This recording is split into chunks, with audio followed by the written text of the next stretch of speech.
afternoon, it's Jim with Becky as usual behind the camera, and we are With It Retirees in Beaverton, Oregon. So I thought I would start talking about the subject that's dear to us, and that's that if you recently retired, you've been retired a while, and or even if you're not for whatever reason, and you find yourself spending too much time on the couch and not enough time occupying your mind and your body, what you need is a hobby. I'm here to tell you that. So how would I define a hobby? That's some activity that you do on a regular basis that you do only because you want to. So there are a million hobbies out there, the greenhouse, so on and so on. A key important thing to a hobby is sometimes a hobby that you have, for instance, my wife sells crafts that she makes, and she makes a little money. You make a little money on it, but the money can never be the point to it. If the money becomes the point, it's not a hobby anymore. Now it's a job, which is another gig. But so anyhow, what we do on our channel is show the hobbies that we have in hopes that maybe at some point you might see something that makes you want to do that hobby or something like that. Or maybe you just like the stuff we're doing. So anyhow, let's go on. So we're in the greenhouse now. It's been about 12 days since we filmed the last one, not very long. The first 6 days it was very, very cold. Snow on the ground, down to 26 at night and up maybe to 40 in the day. But very cold, and we had to have heat in here quite a bit, colder than I thought it was going to be. And then about a week ago, everything's changed, and now it's wet and cloudy, but much, much warmer. So it allowed us to do some things we couldn't do before. For instance, in here, primrose are still blooming. This is the second set of blooms, by the way. The girls just don't want to give it up. I'm going to plant them outdoors, see what they do. They're supposed to overwinter here, and I've never seen them do that. We've got some mixed lettuce greens here. I just put in there. Hopefully they'll grow up enough we can get a salad or two out of it. Back here is our main gig for sugar snap peas. And hopefully we've got the timing right. It's just a crapshoot depending on the weather.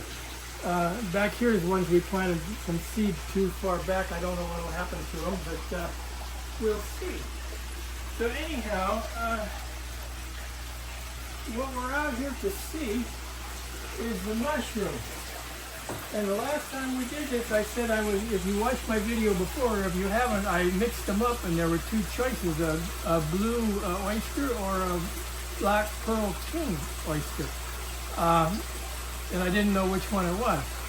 So I looked and I looked and I looked as it grew. I thought it was the black king, and at the last second I said, no, it's not. It's the blue oyster, which I'll show you in a minute. I wanted to tell you just a little bit. I use a very small block. I'll get one out. Let me show you something. This particular block, I don't know if we can see it, has just started to pin. And if you look right there, that's the tiniest little pin. And it's going to be much, much bigger in a day or two, but that's what that is. So these blocks are going too. I put these in as soon as this one pinned a week ago, and they're pinning already. So anyhow, I use a small block like that because I don't want to grow a huge amount of mushrooms all at one whack. I got 5 blocks, 2 pounds a piece, are roughly the same as 2 5-pound blocks that a commercial unit or a lot of people would use. So sometimes they even use a 10-pound block. But what I like to do is have more than one kind of mushroom and stagger them out so I have enough mushrooms to eat, and I can eat them on the fresh. So without any more conversation, and one more thing before I get in there. These bags I use are Unicorn Brand 4T. They're a 0.2 micron patch, meaning they let a little bit of air through. So if you wanted to buy something like that, that's what you would get. Anyhow, let's go on. Here is the mushroom that I've got going right now. And this is the classic blue oyster. You ask yourself, why did they call them blue? I don't know, because there's very little blue in it. That's why you can get fooled I held that too high, excuse me. So anyhow, this, as you can see, is about as much as one person should really eat at one time without being a pig. And I'm the only one in my family anywhere that eats mushrooms. So that's the reason the small block. Plus they're real easy and handy to handle too. Now I used to use a knife on these, but I've discovered that just pulling them off is really the better way to go.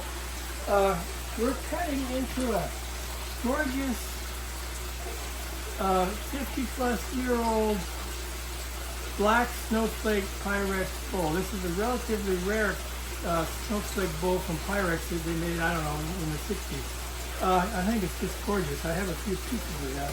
So anyhow, we're going to just take these off of here. And so I'm going to grab a hold of this and see if I get the whole darn thing. There. Like that. To come off. And that's just perfect. There we go. So this, I'm not going to save this. You could, and you could get another pin from it, but I prefer, I'm going to put, I have 2 more of these blocks, so I'm going to put 2 more in. So I will have mushrooms in a week and another week. But and keep in mind that now I had 5 mushrooms, of which 2 of them were the blue oyster. I've used 1 blue oyster, so only 1 of the 4 remaining can be a blue oyster. The other 3 have to be black pearl. So you'll be able to see what a black pearl looks like when we do that. So anyhow, let's get down on. So anyhow, it's been a good talk. We'll see you next time.